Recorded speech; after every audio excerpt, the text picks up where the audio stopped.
Assalamualaikum warahmatullahi wabarakatuh. Anak-anak sekalian, kelas 4 yang kami cintai, kami banggakan, yang solih-solihah. Alhamdulillah kita berjumpa kembali untuk belajar pendidikan agama Islam dan budi pekerti. Pada pelajaran yang kedua ini, materinya adalah beriman kepada Allah dan Rasul-Nya. Di pertemuan yang kedua ini, kita fokus pada submateri beriman kepada Rasul Allah. Sebelumnya, silahkan anak-anak like dulu video ini, kemudian share ke yang memerlukan, dan jangan lupa subscribe, kemudian bunyikan lonceng notifikasinya. Baik anak-anak, sebelumnya kita berdoa memohon kepada Allah Subhanahu wa Ta'ala sebelum memulai pelajaran ini. Bismillahirrahmanirrahim. Rabbi zidni ilma warzuqni fahma. Mudah-mudahan dengan doa yang kita baca, Allah memberikan tambahan ilmu bagi kita serta kefahaman dan mengamalkan ilmunya. Tujuan pembelajaran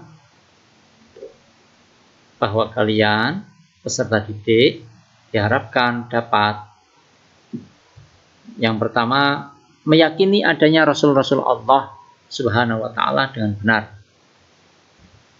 Kemudian yang kedua menunjukkan sikap yang dipengaruhi oleh keimanan kepada para Rasul Allah yang tercermin dari perilaku kehidupan sehari-hari dengan benar. Kemudian yang ketiga tujuannya adalah supaya kalian dapat memahami makna iman kepada Rasul Allah dengan benar. Dan yang terakhir, yang keempat, kalian dapat mencontohkan makna iman kepada Rasul Allah dengan benar.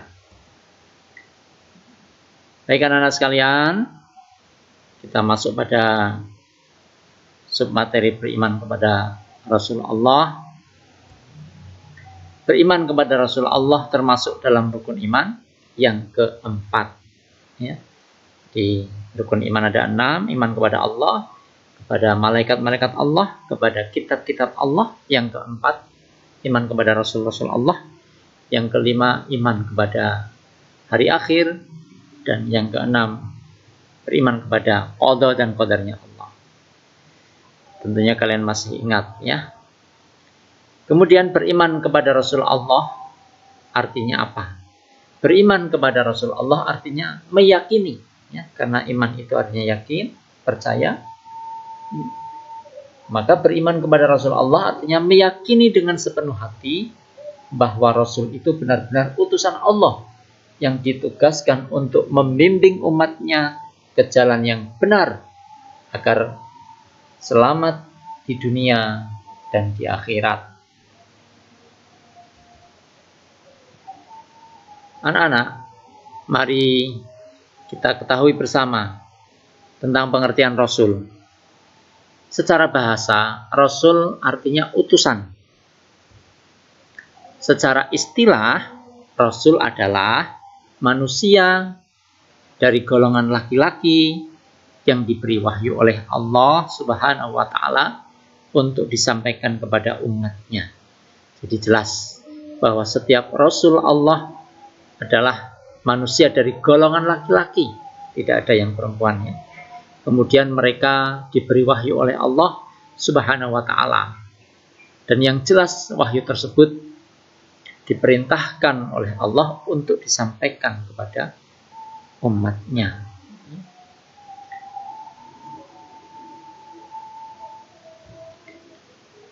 Kemudian tentunya kalian bertanya, ya, apa persamaan dan perbedaan antara Nabi dengan Rasul? Ya. Anak-anak sekalian, persamaannya adalah Nabi dan Rasul itu sama-sama menerima wahyu dan mengamalkan wahyu tersebut. Ya. Jadi Nabi dan Rasul menerima wahyu dan mengamalkannya. Kemudian perbedaannya, Nabi menerima wahyu hanya untuk dirinya sendiri untuk diamalkan dirinya sendiri dan tidak wajib menyampaikan kepada umatnya. Sedangkan Rasul menerima wahyu untuk dirinya dan punya kewajiban menyampaikan wahyu tersebut kepada umatnya.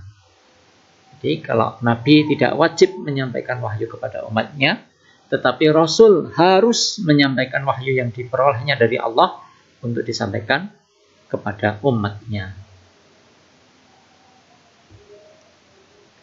Anak-anak sekalian, selain mendapatkan wahyu, para Rasul juga mendapatkan mukjizat dari Allah Subhanahu wa Ta'ala. Ya.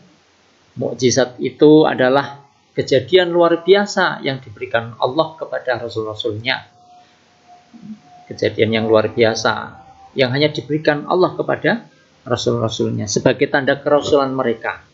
Misalnya apa? Misalnya Nabi Musa alaihissalam dapat membelah lautan dengan tongkatnya. Beliau Nabi Musa alaihissalam juga bisa mengubah tongkatnya atas izin Allah menjadi ular, ya.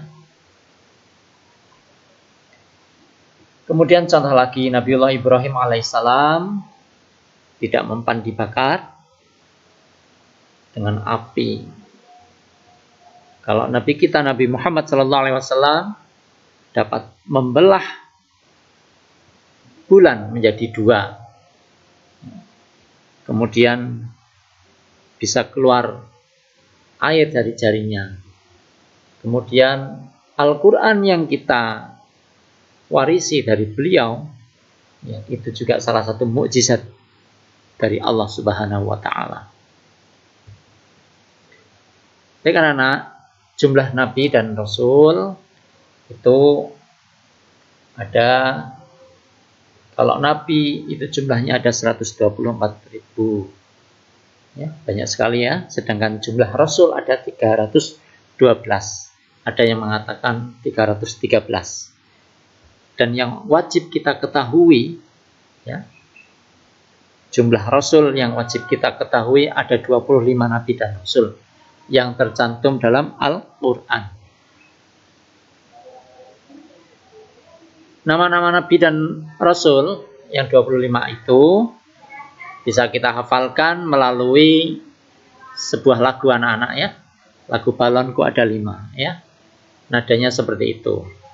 Baik, Pak Guru ajarkan saja dan silakan kalian nanti hafalkan nama-nama 25 Nabi dan Rasul. Adam, Idris, Nuh dan Hud, Salih, Ibrahim dan Lut, Ismail, Ishaq dan Yaqub, Yusuf, Ayyub dan Syuaib, Musa, Harun, Zulkifli, Daud, Sulaiman, Ilyas, Ilyasa, Yunus, Zakaria, Yahya, Isa, akhir Muhammad sallallahu alaihi wasallam.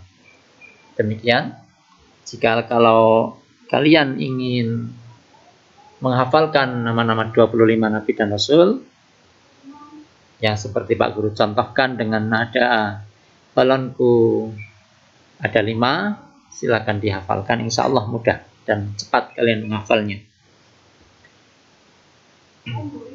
Anak-anak sekalian, selanjutnya tentang sifat wajib Rasul. Sifat wajib Rasul ada 4. Yang pertama yaitu siddiq, artinya benar. Ya, setiap Rasul perkataannya benar, tidak pernah ada dusta, tidak pernah ada kebohongan, ya. Selalu jujur perkataannya, ya. Tidak ada unsur kedustaan. Itu namanya siddiq, selalu berkata benar, ya. Kemudian yang kedua adalah amanah, artinya dapat dipercaya. Jadi karena kejujurannya, akhirnya para Rasul-Rasul Allah itu mempunyai sifat amanah, yang artinya dapat dipercaya. Kemudian yang ketiga, yaitu fatonah yang artinya cerdas. Ya, jadi tidak ada Rasul-Rasul Allah itu semuanya cerdas ya, jadi tidak ada yang bodoh ya, tidak ada yang bodoh. Jadi semua Rasul Allah adalah cerdas. Jadi kita meniru Rasul Allah harus rajin belajar supaya kita cerdas. Kemudian yang keempat adalah tabligh yang artinya menyampaikan. Makanya ini sifat wajib Rasul yang keempat adalah tabligh, yaitu menyampaikan. Apa yang disampaikan? Ya, semua wahyu yang dari Allah Subhanahu wa taala itu disampaikan kepada umatnya. Inilah sifat yang tidak dimiliki oleh Nabi, sifat yang keempat, yaitu sifat tabligh. Ini yang membedakan antara Nabi dan Rasul. Jadi jelas sifat wajib Rasul ada 4. Kemudian anak-anak, perlu kita ketahui, Rasul-Rasul Allah Subhanahu wa taala memberikan contoh teladan yang baik bagi umat manusia. Sebagaimana Nabiullah Muhammad sallallahu alaihi wasallam, beliau mendapat gelar Al-Amin yang artinya dapat dipercaya karena kejujurannya sejak beliau di usia kanak-kanak. Banyak teladan yang bisa kita ambil dari kisah beliau Nabiullah Muhammad SAW tentang kemandiriannya, tentang kejujurannya, dan tentang kebaikannya yang lain-lain. Anak-anak, sebagai contoh kita memahami makna beriman kepada Rasul-Rasul Allah dengan benar, yaitu kita harus meneladani sifat-sifat yang dimiliki Rasul-Rasul Allah. Misalnya selalu berkata yang benar atau jujur, ya. Itu mencontoh sifat wajib Rasul Allah yang siddiq. Contoh lain tentang amanah, ya, dapat dipercaya. Kita harus meniru sifat para Rasul Allah yang amanah, yang dapat dipercaya. Apabila diberi amanat atau diberi kepercayaan, maka amanat itu ditunaikan dengan sebaik-baiknya. Kemudian contoh lain yaitu fatonah, cerdas. Maka kita harus rajin belajar ya, supaya banyak ilmu, banyak pengetahuan yang kemudian kita amalkan. Kemudian sifat yang keempat tabligh, menyampaikan kebenaran kepada orang-orang, menasehati. Jikalau ada teman yang salah, dinasehati. Jikalau ada teman yang bertengkar, dinasehati. Ya, itu beberapa contoh kita memahami makna beriman kepada Rasulullah dengan benar.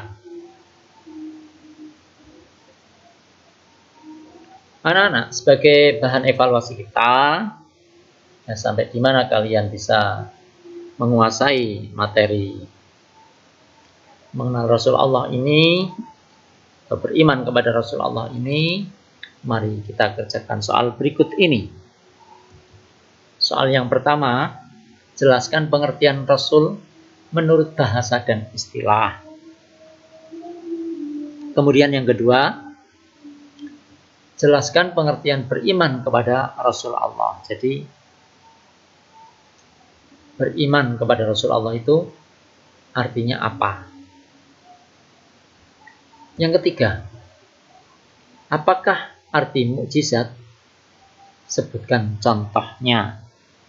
Jadi setelah kalian mengartikan mukjizat, mukjizat adalah titik-titik ya, disebutkan. Kemudian kalian menyebutkan contoh-contohnya mukjizat apa saja. Kemudian yang keempat, sebutkan 4 sifat wajib dan artinya, serta jelaskan. Maksudnya sebutkan 4 sifat wajib Rasul. Ya, maaf ini ya. Jadi sebutkan 4 sifat wajib Rasul dan artinya, serta jelaskan. Ya. Dan yang kelima, yang terakhir adalah berikan contoh dari makna beriman kepada Rasulullah. Setelah kalian mempelajari materi tadi, kalian bisa mencontohkan makna beriman kepada Rasulullah itu seperti apa. Demikian anak-anak sekalian, mari kita akhiri pertemuan kali ini dengan bersama membaca doa sesudah belajar. Alhamdulillahirabbil alamin. Kurang lebihnya mohon maaf. Billahi taufik wal hidayah. Wassalamualaikum warahmatullahi wabarakatuh.